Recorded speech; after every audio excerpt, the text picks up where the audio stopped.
भगवान की बातें इस YouTube चैनल पर आपका स्वागत है। चल रही श्रृंखला भगवान शंकराचार्य जी की लाइफ स्टोरी, भगवान शंकराचार्य जी की जीवन कथा, उनके जीवन से कुछ महत्वपूर्ण घटनाएं। और पिछले कैप्सूल में आपने सुना कि किस प्रकार मंडन मिश्र और उनकी पत्नी उभय भारती जी दोनों भगवान शंकराचार्य जी के आगे दोनों ने अपनी हार स्वीकार करी और स्वीकार करके, जैसा कि पहले नियम था शास्त्रार्थ से पहले कि जो हारेगा वो शिष्य बनेगा, दोनों ने भगवान शंकराचार्य जी को गुरु धारण किया।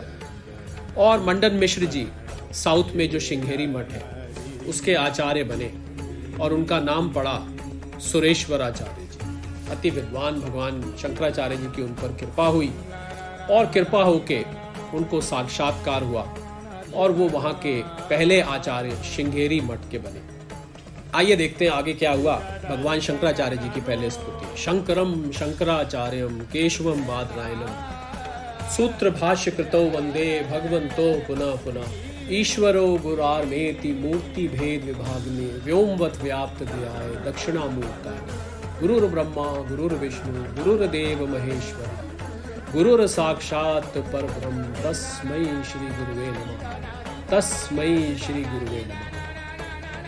तो मंडन मिश्र जी, जिनका नाम सुरेश्वराचार्य पढ़ चुका था, वो बहुत बड़े वार्तिकार भी थे। वार्तिकार कौन होता है कि भगवान शंकराचार्य जी ने जितने ग्रंथ लिखे उन पर भगवान शंकराचार्य जी को कोई विद्वान चाहिए था जो उन पर भाष्य करे, उन पर कमेंट्री लिखे, उसको वार्तिका कहते हैं। तो इसलिए सुरेश्वराचार्य जी का नाम वार्तिकार भी पड़ा, क्योंकि उन्होंने भगवान शंकराचार्य जी द्वारा लिखे गए कठिन ग्रंथों पर वार्तिका लिखी और इसके लिए कोई अति विद्वान की आवश्यकता थी, जो कि सुरेश्वराचार्य जी थे। और भगवान शंकराचार्य जी की कृपा द्वारा जब उनको साक्षात्कार हुआ तो उनमें ये क्षमता आ गई कि वो भगवान शंकराचार्य जी के अद्वैतवाद पर, वेदांत पर जो ग्रंथ लिखे थे उस पे उन्होंने कमेंट्री लिखनी शुरू कर दी। इसी से उनका नाम वार्तिकार पड़ा। इधर भगवान शंकराचार्य जी वेद व्यास जी की आज्ञा अनुसार, उनकी आज्ञा थी कि पूरे भारतवर्ष में भगवान शंकराचार्य जाएं और वेदांत के प्रति जो गलत धारणाएं हैं,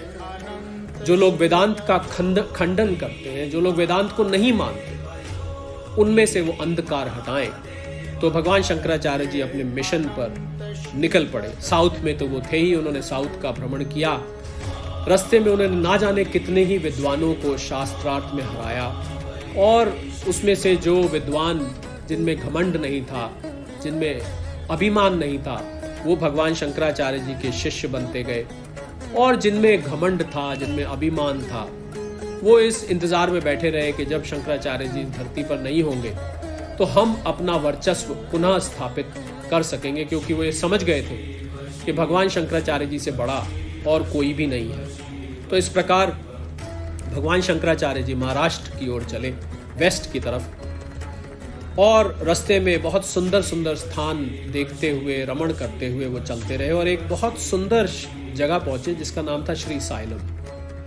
और ऐसा मानते हैं कि वो जगह इतनी सुंदर थी कि वहाँ पर जंगल थे, बहुत सुंदर दृश्य थे, पहाड़ों की चोटियां दिखाई देती थी, अति सुंदर और मनोरम उस शहर श्री साइलम का वहाँ पर दृश्य था।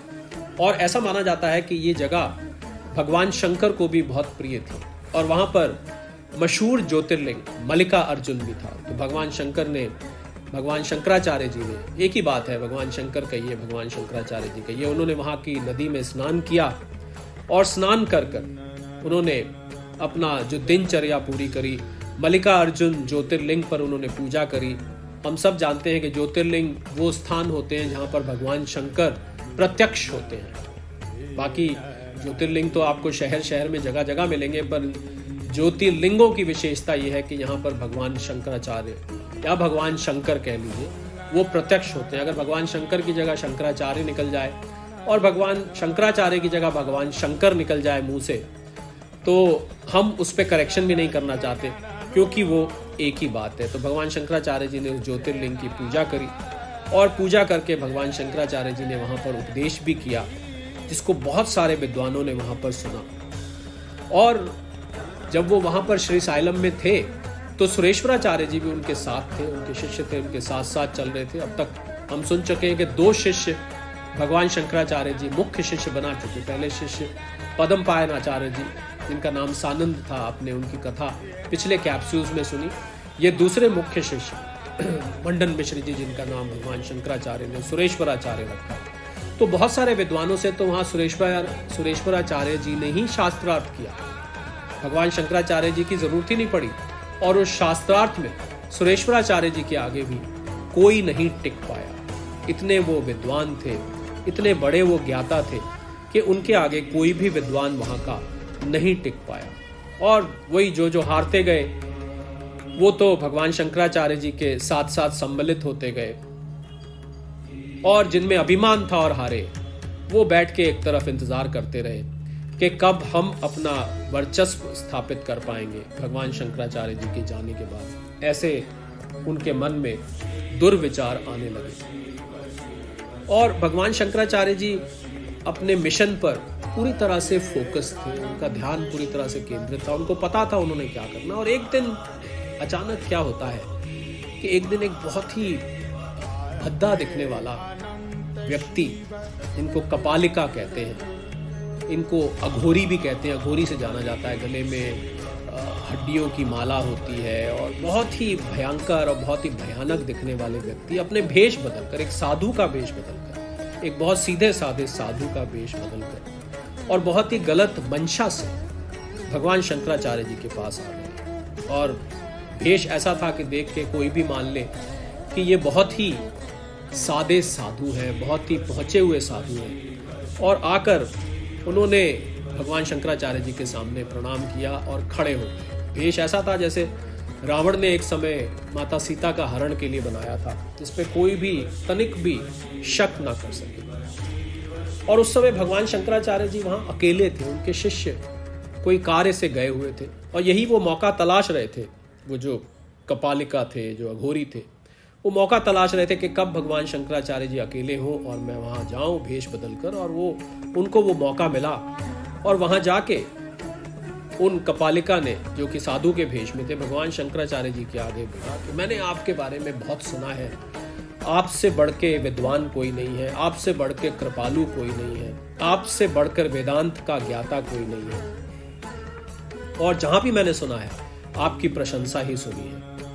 और ये भी साथ में उन्होंने बोला कि आपके जैसे महान व्यक्तित्व को, आपके जैसे महापुरुष को अगर कोई उसके द्वार पर कुछ मांगने आए और बिल्कुल विनम्र होकर कुछ मांगे, तो आपके जैसे महान व्यक्ति, महापुरुष उसको कभी मना भी नहीं करते, और आपकी तरफ पूर्ण समर्पित होकर कुछ मांगे तो आप एक महापुरुष होने के नाते नियमानुसार आप उसको मना नहीं करेंगे, क्योंकि आप इतने दयालु हैं, आप इतने कृपालु हैं। और मैं आपके लेवल का तो नहीं हूं। भगवान शंकराचार्य जी ने कहा, खैर आप मांगिए, आपने क्या मांगना है। तो उन्होंने कहा, महाराज मैं आपके लेवल का नहीं हूं, मैं आपके जितना पहुंचा हुआ नहीं हूं। मैंने एक अनुष्ठान किया था 100 साल तक, और 100 साल के अनुष्ठान के बाद भगवान शंकर मेरे सामने प्रकट हो गए। उन्होंने मुझसे पूछा कि मैं क्या चाहता हूं। मैंने उनको एक ही इच्छा रखी कि मैं कैलाश, आपके धाम, इसी शरीर से जाना चाहता हूं। तो ऐसा था नहीं, क्योंकि भगवान के धाम जब कोई जाता है तो वो इस शरीर से नहीं जाता है। तो बहुत ही अजीबोगरीब उनकी अभिलाषा थी कि वो इसी शरीर से जाएं। ऐसा उस भेष बदले हुए कपालिका ने भगवान शंकराचार्य जी को बोला। तो भगवान शंकराचार्य जी सुनते रहे उनकी बात। आगे वो कपालिका कहने लगे कि भगवान शंकर ने मुझसे ये कहा कि मैं आपको ये अजीबोगरीब और बहुत कठिन वर प्रदान कर सकता हूं, पर इसके लिए आपको एक बलि देनी होगी, और वो बलि या तो किसी ऐसे राजा की होगी जो कि गद्दी पर हो, मतलब जो राज्य करता हो।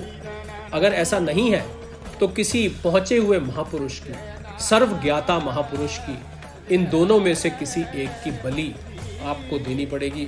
उस किसी एक का सर आपको लाके मुझ पर चढ़ाना पड़ेगा। ऐसी बात उस कपालिका ने, जो कि साधु के वेश में थी, भगवान शंकराचार्य जी को आकर बोली। और इस कैप्सूल को हम यहीं तक रखेंगे, इस वादे के साथ कि आपसे अगले कैप्सूल में ये जरूर सामने लेकर उपस्थित होंगे कि इससे आगे क्या होता है। तो आइए इसको विराम देने से पहले फिर एक बार शंकराचार्य जी की स्तुति करते हैं। शंकरम शंकराचार्यम केशवम बादरायणम सूत्र भाष्य कृतो वंदे भगवंतो पुनः पुनः ईश्वरो गुरार्मेति मूर्ति भेद विभागने व्योम व्याप्त दक्षिणामूर्तये नमः। गुरुर्ब्रह्मा गुरुर्विष्णु गुरुर्देव महेश्वरा गुरुर साक्षात परब्रह्म तस्मै श्री गुरुवे नमः। तस्मै श्री गुरुवे नमः। सादर प्रणाम।